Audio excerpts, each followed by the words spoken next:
Hello বন্ধুরা, good morning সবাইকে। আশা করি সবাই ভালো আছো, আমিও ভালো আছি।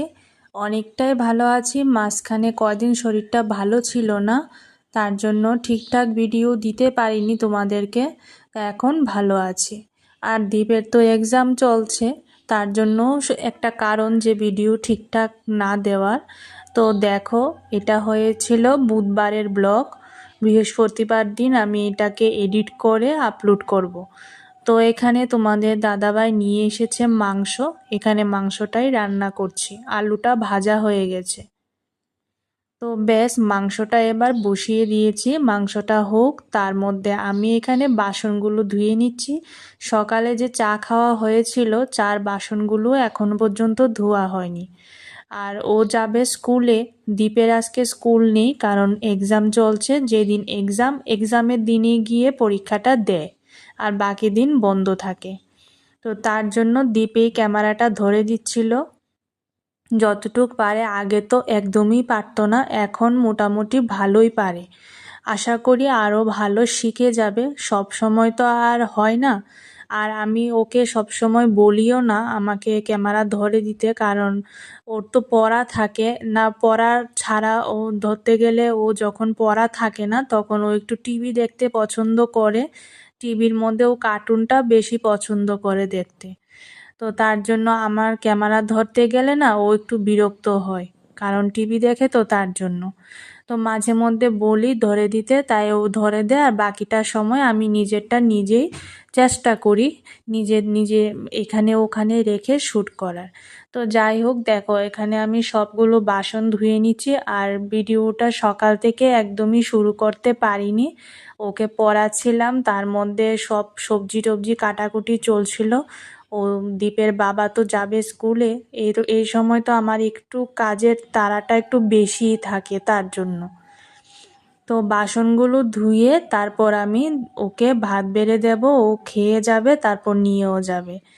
তো মাংসটা হলেই কিন্তু আমার রান্না পুরোপুরি কমপ্লিট।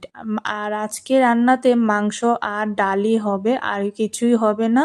তার জন্য তোমাদেরকে আর দেখানোরও কিছু নেই, বলেই দিলাম কি রান্না করছি। ডালটা হয়ে গেছে, ভাতও হয়ে গেছে, শুধু মাংসটা নামিয়ে নিলেই শেষ।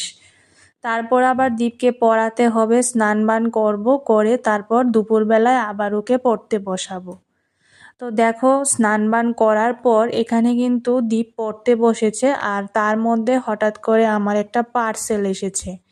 এসে আমাকে ফোন করছিল, তো আমি একটু বাইরে গিয়ে পার্সেলটা নিয়ে এসেছি।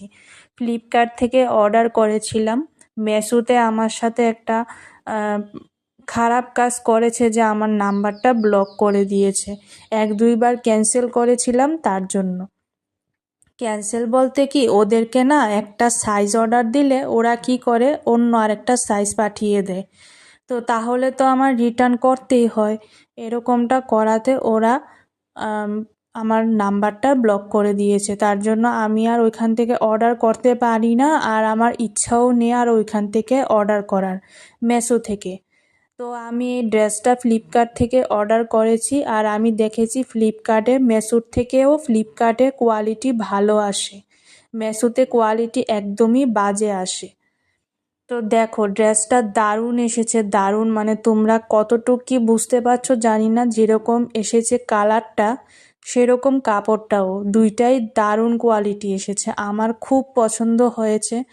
হয়তো তোমরা আমার হাসিটা দেখেই বুঝতে পারছো যে আমার কতটা পছন্দ হয়েছে। তার সাথে আছে একটা এরকম প্যান্ট।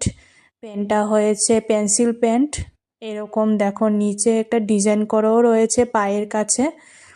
তো আমার খুবই পছন্দ হয়েছে। যখন পরবো অবশ্যই তোমাদের সাথে শেয়ার করব। আর তোমরা চাইলে এরকম একটা ড্রেস কিনতেই পারো, খুব কম প্রাইসে। 350 টাকায় আমি এই ড্রেসটা নিয়েছি, প্যান্ট সহ কুর্তি, মাত্র 350 টাকায়। তোমরা ফ্লিপকার্টে গিয়ে সার্চ করলে অবশ্যই এরকম ড্রেস একটা পেয়ে যাবে। আশা করি তোমাদের দেখে ভালো লাগছে। যদি ভালো লেগে থাকে অবশ্যই আমাকে কমেন্টে জানিও যে আমার এই ড্রেসটা কীরকম হয়েছে।